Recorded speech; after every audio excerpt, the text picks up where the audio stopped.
"She's not been here very long." Clara sat leaning on the table, holding aloof. He noticed her hands were large, but well kept, and the skin on them seemed almost coarse, opaque and white, with fine golden hairs. She did not mind if he observed her hands. She intended to scorn him. Her heavy arm lay negligently on the table. Her mouth was closed as if she were offended, and she kept her face slightly averted. "You were at Margaret Bonford's meeting the other evening," he said to her. Miriam did not know this courteous Paul. Clara glanced at him. "Yes," she said. "Why?" asked Miriam. "How do you know?" "I went in for a few minutes before the train came," he answered. Clara turned away again rather disdainfully. "I think she's a lovable little woman," said Paul. "Margaret Bonford!" exclaimed Clara. "She's a great deal cleverer than most men."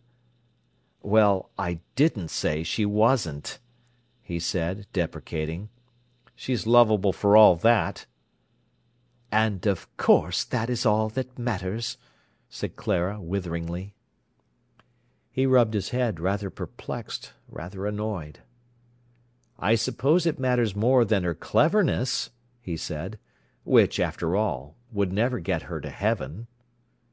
"It's not heaven she wants to get, it's her fair share on earth," retorted Clara. She spoke as if he were responsible for some deprivation which Miss Bonford suffered. "Well," he said, "I thought she was warm and awfully nice, only too frail. I wish she was sitting comfortably in peace." "Darning her husband's stockings," said Clara scathingly.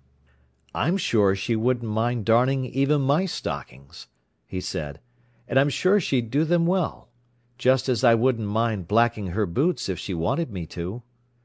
But Clara refused to answer this sally of his. He talked to Miriam for a little while. The other woman held aloof. "Well," he said, "I think I'll go and see Edgar. Is he on the land?" "I believe," said Miriam, "he's gone for a load of coal. He should be back directly." "Then," he said, "I'll go and meet him." Miriam dared not propose anything for the three of them. He rose and left them. On the top road, where the gorse was out, he saw Edgar walking lazily beside the mare, who nodded her white-starred forehead as she dragged the clanking load of coal. The young farmer's face lighted up as he saw his friend. Edgar was good-looking, with dark, warm eyes. His clothes were old and rather disreputable, and he walked with considerable pride. "Hello!" he said, seeing Paul bareheaded. "Where are you going?" "Came to meet you. Can't stand 'Nevermore.'" Edgar's teeth flashed in a laugh of amusement. "Who is Nevermore?" he asked. "The lady, Mrs. Dawes. It ought to be Mrs. The raven that quoth 'Nevermore.'" Edgar laughed with glee. "Don't you like her?" he asked. "Not a fat lot," said Paul. "Why, do you?" "No." The answer came with a deep ring of conviction. "No." Edgar pursed up his lips. "I can't say she's much in my line." He mused a little. Then, "But why do you call her Nevermore?" he asked. "Well," said Paul, "if she looks at a man she says haughtily, 'Nevermore,' and if she looks at herself in the looking-glass she says disdainfully, 'Nevermore,' and if she thinks back she says it in disgust, and if she looks forward she says it cynically."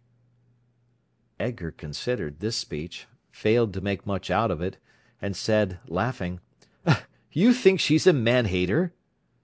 "She thinks she is," replied Paul. "But you don't think so?" "No," replied Paul. "Wasn't she nice with you then?" "Could you imagine her nice with anybody?"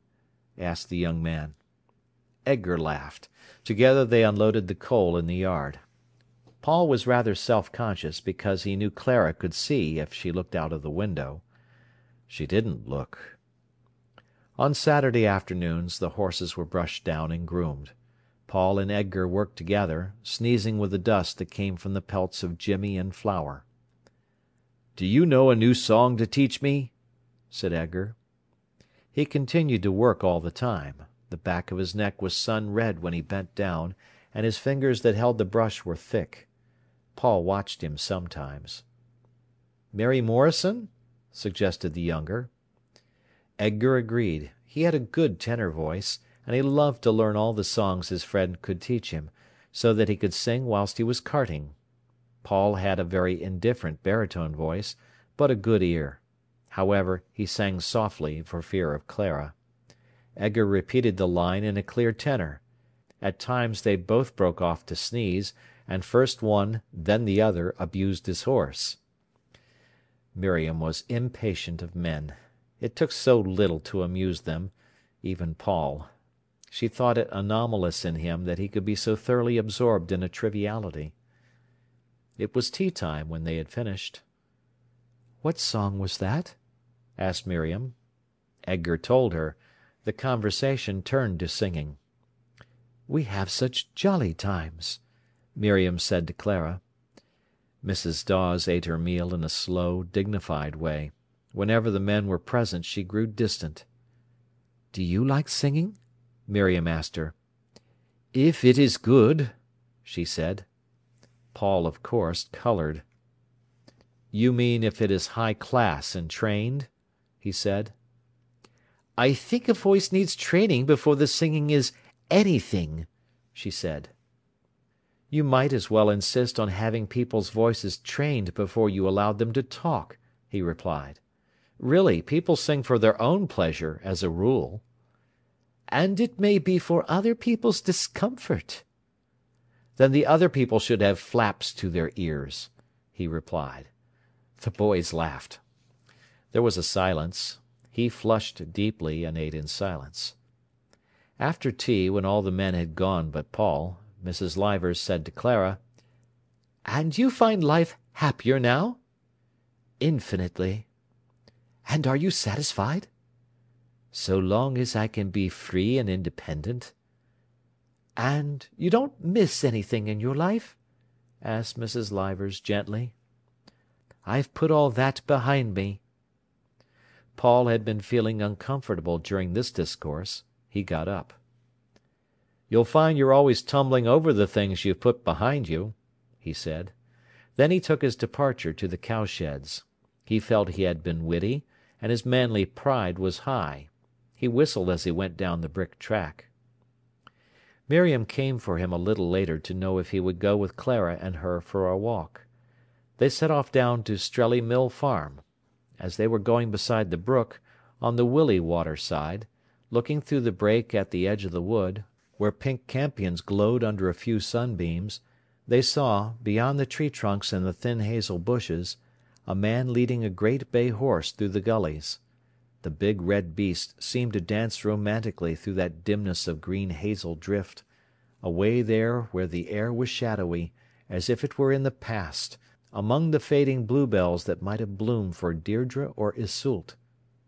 The three stood charmed. "What a treat to be a knight," he said, "and to have a pavilion here." "And to have us shut up safely," replied Clara. "Yes," he answered, "singing with your maids at your broidery. I would carry your banner of white and green and heliotrope. I would have WSPU emblazoned on my shield, beneath a woman rampant." "I have no doubt," said Clara, "that you would much rather fight for a woman than let her fight for herself." "I would. When she fights for herself she seems like a dog before a looking-glass, gone into a mad fury with its own shadow." "And you are the looking-glass?" she asked, with a curl of the lip. "Or the shadow," he replied. "I am afraid," she said, "that you are too clever." "Well, I leave it to you to be good," he retorted, laughing. "Be good, sweet maid, and just let me be clever." But Clara wearied of his flippancy. Suddenly, looking at her, he saw that the upward lifting of her face was misery and not scorn. His heart grew tender for everybody. He turned and was gentle with Miriam.